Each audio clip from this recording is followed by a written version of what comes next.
You know, that wasn't an All-Ireland winning performance. Probably should have won the game based on their second half performance. Is it a step too far to say it was the performance so far of the World Cup? Maybe not. OTB AM's performance rankings with Gillette. I'm scratching my head. That performance was just lacked that intensity. So if you're brand new to this, it's very straightforward. We have a traffic light system. Somebody's in green, somebody's in amber, somebody's in red, and you can enter. You can play along at home. As I said, however you want to get involved, but ideally do it on a Sunday night on our Instagram page. So if you're not following us on Instagram, get over there, follow us on Instagram. You'll see the opportunity to put something in the box on Instagram. You can put it in the box in the comments as well at the moment and tell us who you think should be green, red and amber. Man United have lived in the red for months and months and months and months and months and months and months. Will they make the performance rankings today? I'm not sure, because I'm not doing them. You are, Nathan. Well, you say that, Ger. Let's start then with the red and Arsenal. Just to be absolutely clear, I think Arsenal should be in the orange. I think they should be in the orange, but Ger has insisted that they are in the red because they lost one game. Apparently, you're not allowed to lose a single game in the Premier League this season. Well, started with 5 victories in a row, absolutely dominant after an hour, and end up losing. Does that say it's same old Arsenal? I don't think that means it's same old Arsenal. Does it not mean exactly same old Arsenal, where they're very good in very important parts of the game, but not the one that really matters, which is actually winning matches? Is there not an inbuilt... I really wish Owen was here. Not the first and last time I'm going to say this, but just to be like, pick away at the scab of his self-doubt, which had like crusted over the last year, and was like, no, actually, you know, maybe he couldn't bring himself to believe the good times were here. He couldn't. Jack made his debut sitting in that very chair last week, and he's like, look, there's still something flaky about this Arsenal. I can't put my finger on it. Well, Marcus Rashford put his finger on it. Christian Eriksen ripped off that scab, and it's the same old Arsenal underneath. It's not the same old Arsenal Why not? underneath. Because the high point of this Arsenal is way ahead of where they've been in previous years. They were brilliant for the first 20 minutes of the second half. Scuttling around yesterday. the potential qualification for the Champions League. Absolutely. But what's the expectation? Should they be coming in this year to win the league? Like, are you thinking that this is an Arsenal squad ready to win a league title? I think they should finish best of the rest, third. Like, they should. Is that not what they? Well, I think there's every chance they finish best of the rest. We're splitting hairs here, really. You think they're going to compete to qualify for the Champions League? They should be like, oh, we're a Champions League team. Otherwise, they, like, in the last. They haven't been years, a Champions League team since Arsene Wenger left. No. Like, they have quality throughout their squad that they haven't had for at least a decade at this stage. And yes, they were beaten yesterday, and maybe there was a bit of naivety in their defending at times. But they were, at that moment in the game when Manchester United got their second goal, Arsenal were ripping them to shreds. They were growing in confidence. They were pushing for a second goal, and maybe they lost the run of themselves. Maybe there's a bit of inexperience when it comes to game management and how you build on the momentum that you have without losing the run of yourself. And maybe that is same old Arsenal, but I don't believe it. I don't think they're the finished article. I think in the middle of midfield, there's still something not quite there. Well, they have injuries in the middle of midfield. That's why they were going after Douglas Luiz. Right, and some other players in the well, they still have Granit Xhaka and Sambi Lokonga were in there yesterday, and they, as you said, have a couple of injuries. Maybe Zinchenko is there, but like, they were the better team for large parts. Story of Arsenal's life. The better team. They have been nowhere near the level they've got to so far this season. Okay, but who have they beaten? The last 4 or 5 years. Who have they beaten so far this season? But what? They lost one game. But who was anyone beaten? Like, they were top of the league. They won their first 5 games. That's all you can do. And they were brilliant. Like, they were by far and away the better team. Like, Manchester United couldn't get out of their own half for the first 20 minutes of the second half. I'm not saying United didn't deserve to win it with the way they got their goals and scored 2 brilliant counter-attacking goals. But the attempt to overreact to Arsenal losing one game, I just don't understand it. Okay. Listen, maybe for a lot of people, clearly there is 10 years of doubt. Yeah, that's the problem. That is there to think, oh. Like, how do you overcome that? Now we play Everton next week. Now Arsenal play Everton next week, and then they draw that game, and it slowly disintegrates. I'm not sure that's there with this Arsenal side. There's a path to that happening all of a sudden in a way that you can see, not because of the fact that they lost the game, but because they lose a game that they're supposed to win. Like, they're supposed to win the game where they're dominant, where their attacking players are the best attacking players, but actually they're less efficient than the opposition. Like, the trouble here is that we've seen the movie before, right? You're right, though. They have better players now than they have had. Do they have a better manager? It's hard to know. Like, he may well be an excellent manager, but games like yesterday, you're supposed to be able to think your way through those and come out with something. And maybe that's the next step in their evolution, is those big games when you are on top, getting the goals, when it counts, whether it's just before half-time when De Gea is making a couple of brilliant saves from Martinelli. Maybe, that first goal should count at the VAR or returns, and it's a totally different thing. But I don't I'm think not, you can give the goal, can you? Well, I thought the second I saw the replay was going to be disallowed. Kenny Cunningham on commentary yesterday was insistent that the goal had to stand, that this was a little bit of physical contact. I think I saw Aidan O'Hara from the Independent make a good point that, like, one of the things that's been said this year is that more physicality is allowed. Yeah, it feels... Except if there's a goal and we go back and we slow it right down. Like, if that happens and there's no goal, nobody ever thinks about it again. It's a little coming together. Like, Eriksen's slightly off balance. Maybe he needs to be stronger. Maybe that's, I think, what Kenny's argument is. That yeah, there was a push, though. Not a... That's the problem. But it's a push because Eriksen has lost his balance because he's miscontrolled the ball. I thought the second I saw it, it's definitely going to be overruled. But I can understand Kenny's point of... And also, like, we could talk for VAR for hours, as everybody has all weekend. Like, much worse. Is it a clear and obvious error when the referee is staring at it from 5 yards away and in real time doesn't feel it's a free kick? Yeah, no. I mean, in that instance, under those criteria, you have to give the goal. But once you've seen the foul, you can't say, I haven't seen the foul. That's the problem. Like, in a game like all of these games where the pace is the pace that these players are playing at because of their fitness and physicality and conditioning, you can probably give everything a foul one way or another. When you look at back, as you said, I think that's yesterday's a prime example of that. It probably is a foul, but it's not given because at that moment the pace of the game was unbelievably intense and it was scrappy and there was players pushing into each other and knocking off each other constantly.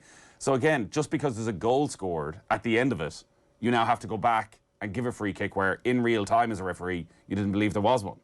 Yeah, in that instance, that should be the criteria. But look, not to get waylaid by the VAR, because everybody else has had this conversation already. You still think Arsenal are on an upward trajectory, which will see them in the Champions League qualifying places at the end of the season? I think so. That's what you're saying. Now, the more you look You're marrying at it, Arsenal a this team is morning. going to miss out. A team that will feel they should be there if you even just on Manchester City, Liverpool, Tottenham, Chelsea, Arsenal, and now Manchester United are very much in that mix. Like, two of these teams are going to miss out and have had a disastrous season if you don't finish inside the top four. Yeah. I mean, 2 weeks ago we would have said it wouldn't be a disaster for Man United to finish outside the top four. We would have expected it, but then they spent $250 million in the last few days, and it's like, all right, well, it's a big injection of stuff. So this is our opportunity to talk about Man United. How impressed were you? Not that impressed, it sounds like. I thought, again, there's a character there to Manchester United that doesn't panic. And, at their best under Solskjaer, they were a brilliant counter-attacking team. And that's what they did yesterday. Like, they sucked Arsenal in. They were absorbing the pressure, albeit on the ropes a little bit in the second half, and struck. And they have that quality in midfield with Eriksen and Fernandes that they can pick out a pass at the right time. Like Marcus Rashford, it's a shame that he went off holding his hamstring. Finally looks like there's a bit of confidence coming back. Remember, just one goal. That Liverpool goal is only goal since January coming into this match. But he took the first one in particular really well. You didn't really have any doubts. I know there was a deflection and all that. You didn't have any doubts when he went through this time that he was actually going to score. The deflection is very important, I think, in a way that that might be what he needed. Quite possibly. It's possible. Like, great striker score. I did have a doubt. I actually did have a doubt. I thought that this could be horrific here. But then, because it goes in off the deflection, his life changes. If he's back to what he was and fulfills his potential, I think that was a big sliding doors moment for him yesterday. Yeah, I don't think United are the finished article yet now, but you look at the two fullbacks, they look at his step up massively on where they were last season. Dalot looks full of confidence. He's playing in people talk about Zinchenko playing maybe in a Cancelo type, plays left back but pops up in the middle of midfield. Like, Dalot was everywhere yesterday. He's popping up on the edge of the D, like a transformative sort of fullback. Malacia was getting first 10 minutes. Saka had a couple of goals at him and looked to have the beating of him, but stuck at it and was solid. Again, defensively, I know even talking to Kenny again, he still has question marks about Martinez, but they didn't really do a huge amount wrong yesterday. And with Casemiro to come in, I thought it was interesting Martinez kicked all around him, but that they got Gabriel Jesus early and often. I mean, was it an accident that for 4 times in the first 20 minutes Jesus is on the ground, haven't been kicked? I'm not sure, but there's like a flintiness to that Harry Maguire wasn't doing that. No, and Harry Maguire comes on and well, the first thing he does is just clatter a Manchester City an Arsenal player and get booked. And maybe what Martinez did was the right thing to do because Gabriel Jesus was everywhere except as a number 9 for that game. Like, maybe mentally he thought, I don't want to be around this guy. I'm going to get injured if I stick near this guy for too long. But I think United, compared to where they were for the first couple of weeks of the season, it's obviously a world apart. Anthony comes in, gets his goal, looks to have a little bit of an edge about him. Like, there was a few little swipes at the Arsenal players, throwing the boot in, a little bit of chatting to some of the Arsenal players. Why is Casemiro not playing? Is it just fitness?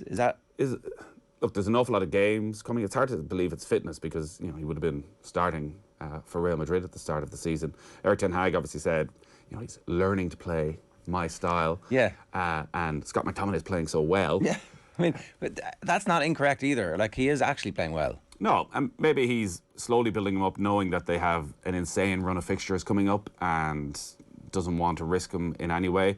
It will be interesting, a Casemiro, Christian Eriksen, Bruno Fernandes midfield. And is that a midfield that can be got at pace-wise and intensity-wise, or actually are they going to have so much control of the ball that actually other teams won't be able to get near them in midfield? And maybe Ten Hag is going to have multiple ways of playing in those games where they're not going to have control of the ball. You can play that, and it's a lot of through balls through, and the front three need to run and run and run, and they've got energy to do that now because, pardon me, Ronaldo's not in the team. Fergus Kyo says Arsenal are still top of the table in red. Come on, Ger. Look, it's early days. 6 games in. The table is not the table as it's going to be at the end of the season. You're not the only one, Ger. Wishes Owen was here, says MJW. I don't know whose shots that's for that particular. Maybe Arteta should be in the red. Why he changed the team at that moment, I'll never know, says Philip Nolan. Look, maybe this is all part of Arteta's learning curve and he needs more time as a number 1 to be able to come through these things. So, you're predicting they're going to finish top 4 still? From what we've seen so far this season, I think from the quality that they have, I think Arsenal have given themselves a great chance of finishing top 4. All right. Mikey Brown, how is VAR not in the red? You wanted VAR in the red. I took it out. Basically, it was going to come up throughout the morning anyway. Yeah, so. We have many opportunities for us. Right, so Arsenal should have been in the orange, says Nathan. I say they should have been in the red. You can have your own say in our comments box. 087 918 180 is WhatsApp number. What's next? Leicester. I don't need to come in any questions that Leicester should be in the red. Another defeat yesterday, beaten 5-2 by Brighton. Brighton unlucky not to be in the green. Bottom of the table, 1 point from 6 games. And a general sense with Brendan Rodgers that he's given up. He's just waiting for the inevitable payoff that will come. It's a real shame because what Leicester have done over the last few years under Rodgers has been outstanding. Yeah, they screwed up. They didn't get that Champions League spot twice when it was there for the taking. And it's falling apart as a club. Like they sustained, not quite winning the title again, but sustained being a regular top half of the table team. And there's no reason why they can't get back there. But there was such an opportunity for them over the last 18 years to really make themselves a force where they're a top 6 team every single year. Thought they were unbelievably unlucky last season with the amount of injuries that they picked up throughout the season. Totally derailed them. And this summer, they haven't done the business. They have become something of a selling club, even if they've managed to keep hold of, James Maddison and Jamie Vardy and Harvey Barnes. The Wesley Fofana situation just dragged on for far too long. Yeah, they got full value in the end, but did it give them enough time to get replacements in? Did it give them a chance to spend their 80 million quid? I don't know. And it feels the most inevitable thing. We are just waiting for the message to come through this afternoon that Brendan Rodgers is gone. You think it'll be that they won't give us all the drama that we feel we deserve in football? Give them a week. I mean, it's a full week is the problem, right? Leicester, Aston Villa next Saturday afternoon at 3 o'clock. Brendan Rodgers versus Steven Gerrard. We don't deserve this. What about this scenario, all right, where Brendan Rodgers is gone this week, then Leicester go and beat Aston Villa, Steven Gerrard is fired next week, and Brendan Rodgers is the new Aston Villa manager? Equally a scenario that could play out. Would you, as a Villa fan, would you be comfortable with Brendan Rodgers being the next Aston Villa manager? I think Brendan Rodgers is an excellent football manager, yeah. People dislike Brendan Rodgers for whatever reason. I think, was that what Mark Dornan said, for whatever reason? Never really had much time for him for whatever reason. In the parlance of football, he's chocolate in that he would eat himself. But You don't. Oh, there's a huge amount of revisionism when it comes to Brendan Rodgers' achievements of everywhere he's been, and at Liverpool, what he should have done differently that day against Chelsea, and the naivety and all of that. Like, he got Liverpool playing incredible football, some of the best football they've played, certainly in the intervening years before Jurgen Klopp came along. Obviously, Celtic supporters look at him very differently despite all the success that they brought there, because he jumped ship.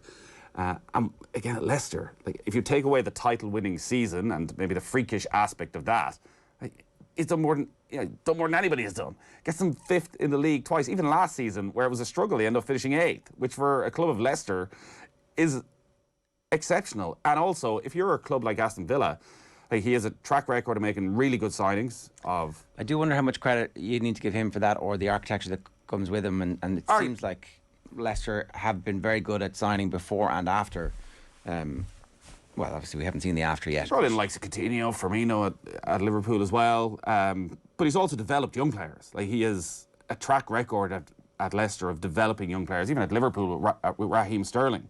So, James Justin, Harvey Elliott, Harvey Barnes, James Maddison, all of these guys have got a lot better. Keenan Dewsbury Hall over the last 18 months under Brendan Rodgers. And it's falling apart, and he seems quite happy almost for it to fall apart at this stage.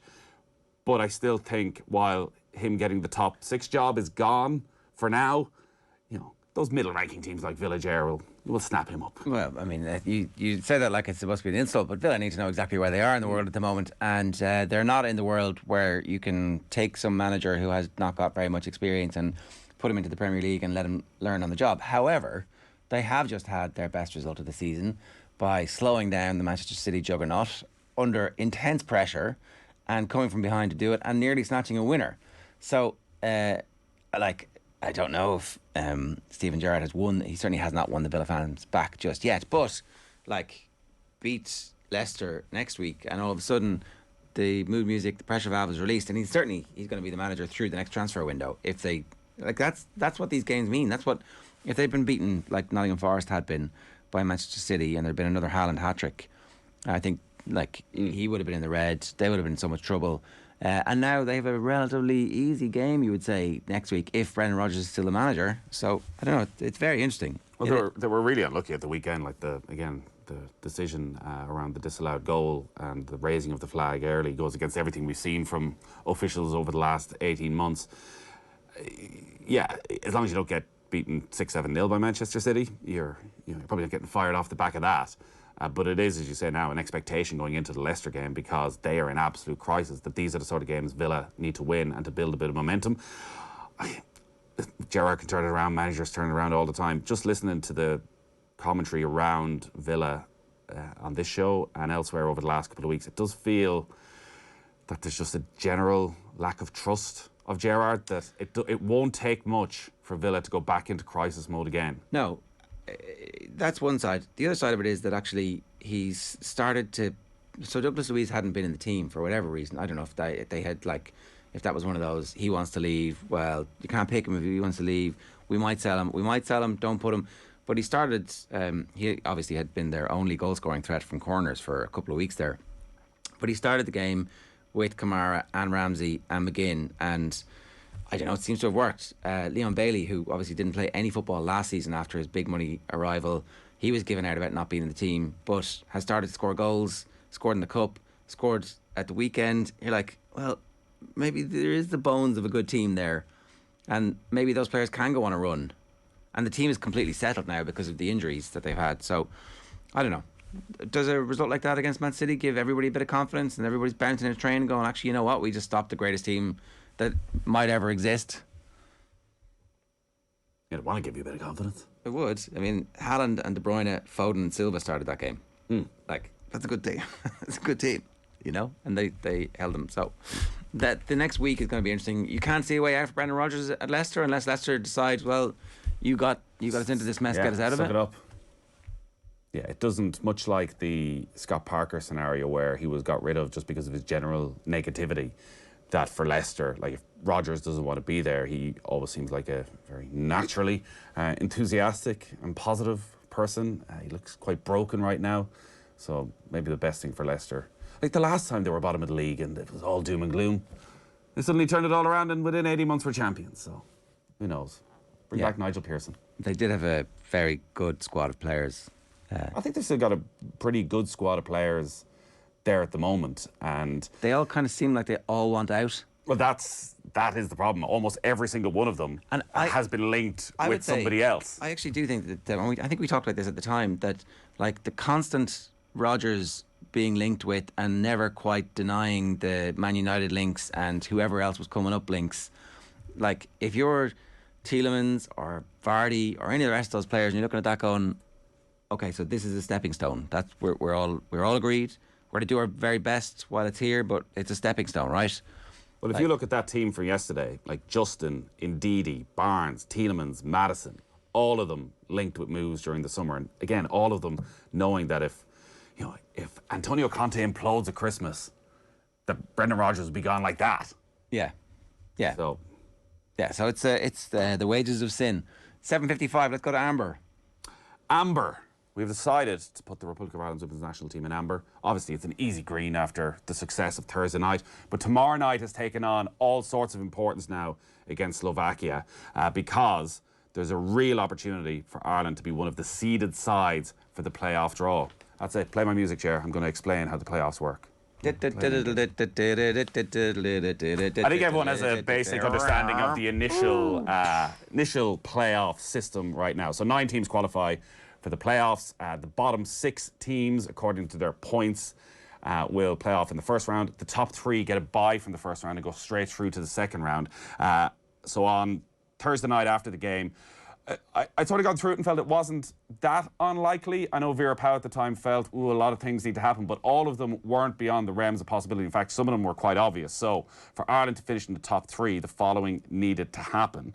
They needed Norway to beat Belgium. Norway beat Belgium by 1-0. They needed England to beat Austria. England beat Austria by 2-0. They needed Serbia to drop points in one of their last 2 games against either Portugal or Israel. Portugal beat Serbia, which means it is now in Ireland's own hands. If they can win in Slovakia tomorrow evening, 5 o'clock kickoff, Ireland will be one of the 3 seeded teams. They'll be the 3rd seeded team. So Switzerland and either Iceland or the Netherlands are going to be the top 2 seeded teams. Belgium are currently 3rd, but they are finished. So Ireland are on 14 points, Belgium are on 16 points, a win for Ireland, and they will be one of the seeded teams, which means they get a bye, and it also means they definitely avoid Switzerland, Netherlands, Iceland, the toughest possible teams in that draw for the playoffs. Now, being the 3rd seeded team does increase the possibility that you're in that pretty nightmarish scenario where you can win your final playoff and still not qualify. What? So there'll be 3 playoff winners. At the end of all this, there'll be 3 European playoff winners.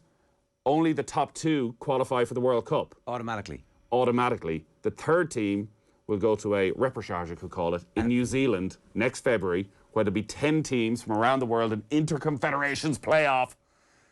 10 teams, 3 more places for the World Cup, divided into 3 sections. But we would definitely be the top-ranked team in that by a mile, right? Definitely one of the strong favourites. Again, there's so much still to go in different parts of the world. It's kind of hard to figure out how that would work out and what teams you would end up being drawn against. Yeah. So the ideal scenario for Ireland is obviously they win their playoff and then there's an upset somewhere else.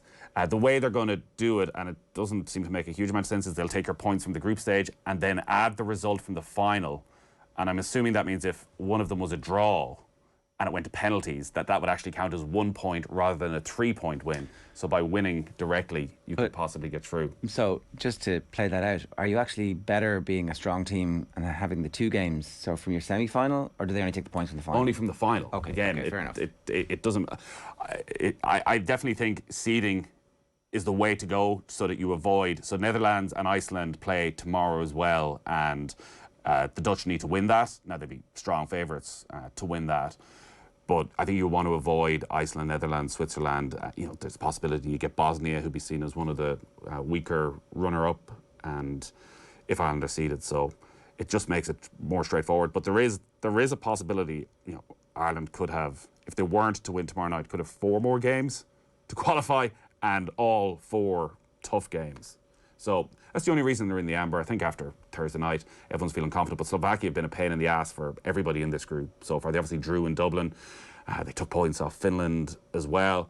And Ireland need to get themselves back up after the celebrations. It was such a high on Thursday night that, back down to earth, big job to do, and life could be a whole lot easier. Injured. Jamie Finn suspended. Yeah, so they're not as strong as they were in advance of the game last week, but we'll have more on that in a little while. We have Aisling O'Reilly, our reporter, is on the trip with them and reporting back over the next 24, 48 hours. Hopefully it's a historic victory and we catapult ourselves forward straight into that playoff and we get a reasonable draw and away we go. So even if we have to win the playoff. Otherwise, there's no... you got to win from once tomorrow night is done. So Ireland are in a playoff regardless, even if Slovakia were to beat them tomorrow night. But from there on in, you got to win every game or you're gone. Okay. All right. So that's why they're in the amber. We hope that they'll be in the green by this time next week. So who are in the green, Nathan? I think we start with Celtic in the green. Old Firm win by 4-0. Celtic's season so far, played 6 games, won all 6 games, scored 25 goals, conceded 1 goal, and they've just beaten Rangers by 4-0. If ever there was a week that Celtic should be in the green, it's this week. And Real Madrid are coming to town tomorrow. Could be the greatest week of all time. Quite possibly. I know Celtic fans are absolutely loving what they're seeing from Celtic right now. Not just the form that they're showing, the manner of their performances, the quality of their performances, the style of football where they're totally dominating teams, where it's real slick passing possession football, scoring top quality goals, and a sense that actually going into Europe and being in the Champions League group stage for the first time since 2017, that maybe they can make an impression. It's the one little question mark that's hanging over Ange Postecoglou. Is last season was a huge disappointment. Get well beaten by Bodo Glimt in the Conference League after dropping out of the Europa League. That greatness at Celtic, even still, is achieved by making an impression in Europe. Nobody's expecting them even to go back, I think, to the days really of what Martin O'Neill was doing, such as the disparity in European football, but that they can go out against quality teams and show their best stuff. So Real Madrid tomorrow night is tough a test as you can get, the defending champions. They've got Leipzig and Shakhtar Donetsk in the group as well. They're in a position already where maybe, while the games are coming thick and fast, that they're pretty much guaranteed to win the vast majority of their games in the Scottish Premiership, that they can be fresh and rested. And whatever they might say about Brendan Rodgers, they look at Ange Postecoglou in a very, very different way. Yeah, they do. I mean... they had all the GEA legends over there at the weekend. Yeah, what was the David story Clifford with that? was there. Yeah. Kevin Cassidy. Cassidy. They were in the same group and they were all on the pitch. I saw Mark O'Shea. Meeting... Oh, was he in the same group? All right. I wonder what the crack was, what the link was. Kevin Cassidy was saying he was pretty certain that Clifford could play up front for us, and by us he was meaning Celtic. I do wonder if there's like a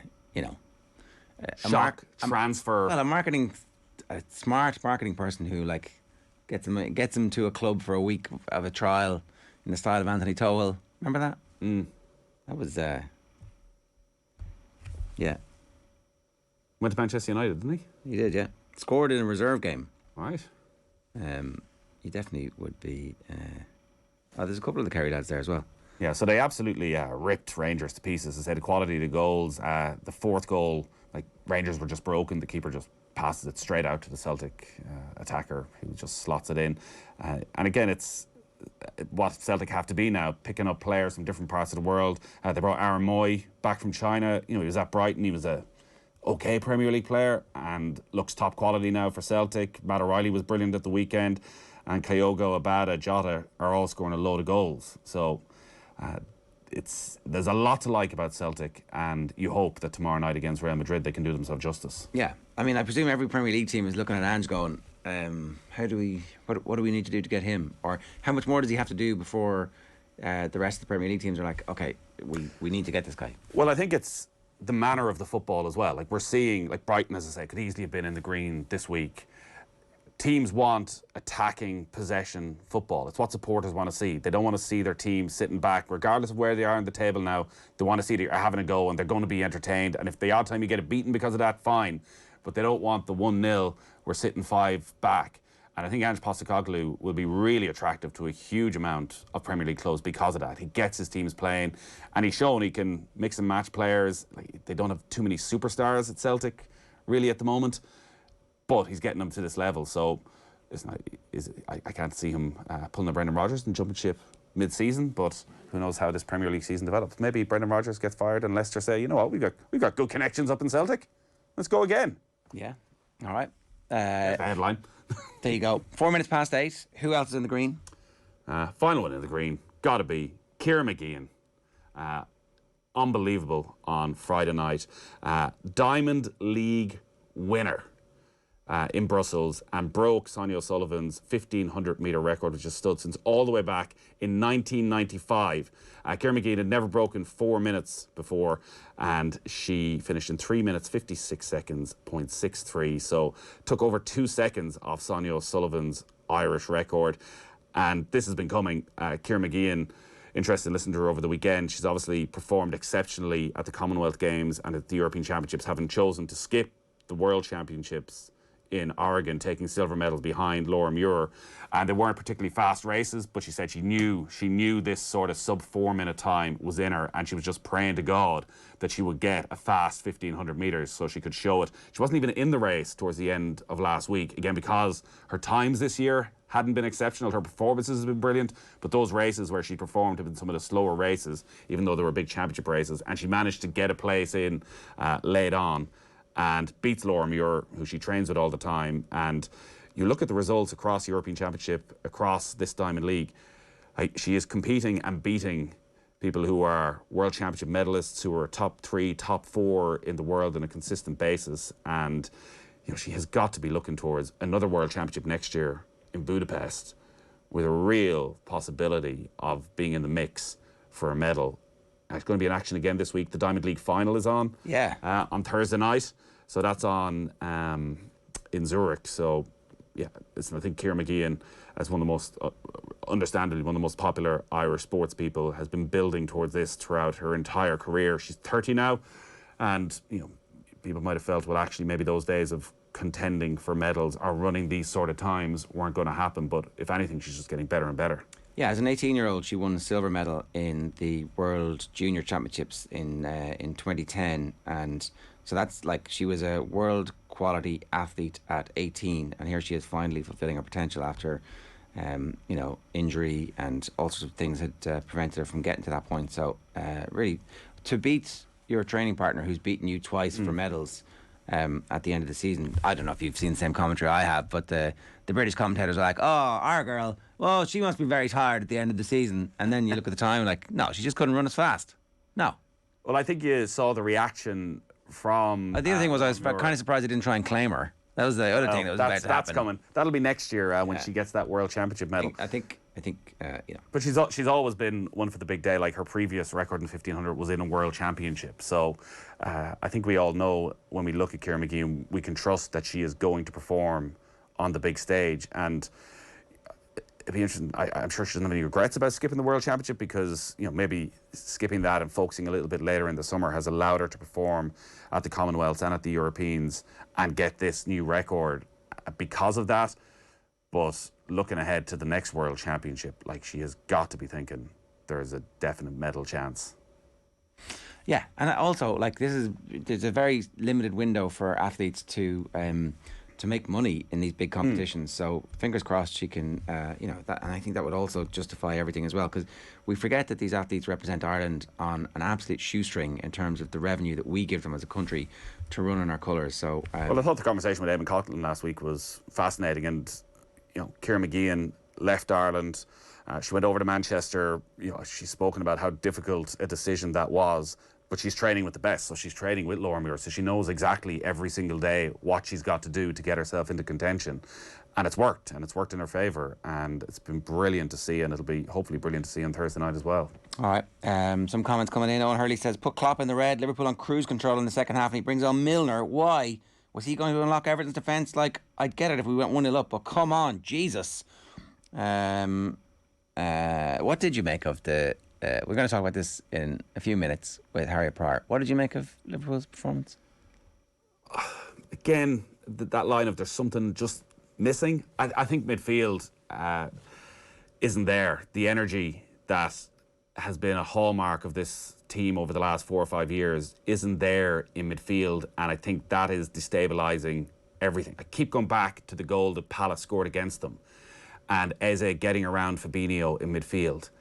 That tackle is made by a Liverpool player every time for the last 3 or 4 years. Like, Henderson gets in and he wins that ball, and then actually Liverpool are on the attack. Suddenly probably Trent's release or Salah's release, because it's all a little bit uncertain. But he loses it, and the defence are just exposed. And again, Everton had several chances on the counter-attack, and Van Dijk looks a little bit off it. Trent, defensively, there's question marks. But they haven't had to defend like this at any stage since they got to the club, because the midfield isn't protecting them. Like, Liverpool's midfield was everything. They're not the stars. They were the engine. Yeah. But it was an engine that overpowered everything. Is there a possibility that they're the ones struggling to finish fourth? If it continues to go like this, we've obviously seen a couple of years ago where it disintegrated pretty quickly. Now, they've had players coming back, and they did win their previous game 9-0. And they hit the woodwork, 3-4 times? Well, the previous game was the late winner against Newcastle. Oh, sorry, Newcastle. Yeah.